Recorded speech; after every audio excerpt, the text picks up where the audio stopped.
How important do you see creativity in health and well-being? Yeah, I think it's vital. I think it's the next space to really be explored. I don't think there aren't that many people exploring it comparatively to the big wide world. I think it's a very small pocket of people who are really exploring the possibilities. There's art therapy, right? Let's just create like a space for a moment. Art therapy is based on the psychotherapeutic model or approach or framework. It's a very specific practice, and that's not what this is. That takes someone on this very deep psychological journey, and you're held by someone who's trained in that area. And this is the next space over here. We don't have to, I don't think we need to utilize intensive psychological frameworks in order to play and use creativity and art as a way of helping to understand our humanity and helping us to connect and helping us to be more playful and be curious, and to gain more like authorship and empowerment of our own story. Because the very nature of creativity is that we are the creator. We are in the position of power, and I think often we feel quite disempowered, and I think we feel a bit, sometimes we can feel lost, we can feel confused, overwhelmed. Like, that's the nature of the human experience at times, and I think particularly in our modern world, those kinds of characteristics are all around us, and it's natural, and it's okay to feel that way. It's okay to feel confused or overwhelmed. That's part of the natural cycle of things.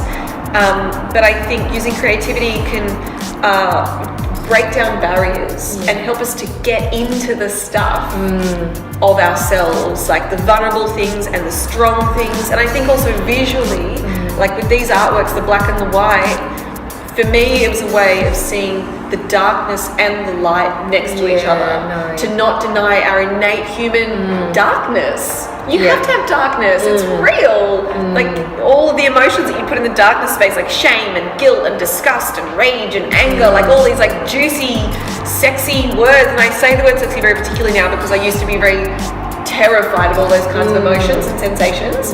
But now I see that no, they're wise and they're useful. Now when I feel anger, I go, okay, anger?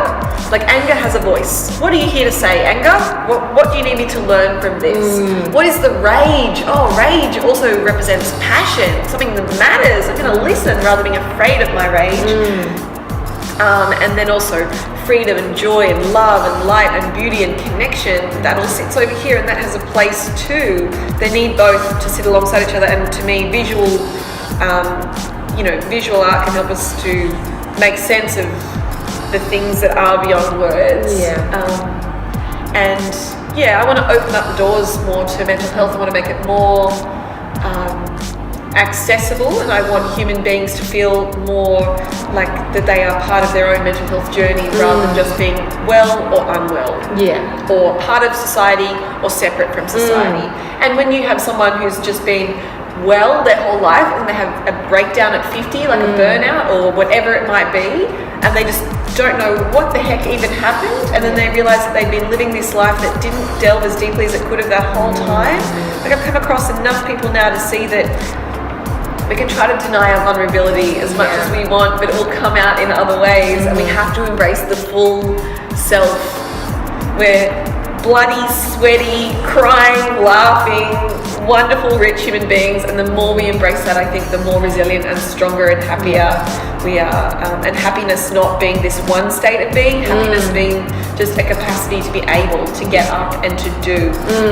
So to me, sometimes the world feels difficult and hard to deal with, but if I think of myself as a creator, I go, okay, just one mark with the pen, which is like one thought or one behavior. Okay, what would be the next bit?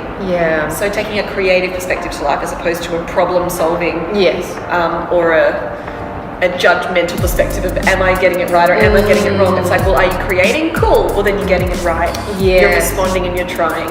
Beautiful. Yeah, that would be my response. And I want to make it cooler too. Like, I think we're going to change our perceptions around mental health. You need to make it like cool and appealing and accessible and shareable and hopefully over time popular. Like, make it popular to be vulnerable, popular to be emotionally intelligent, popular to ask your friend how they are. Like the word holding space is like cool. Yes.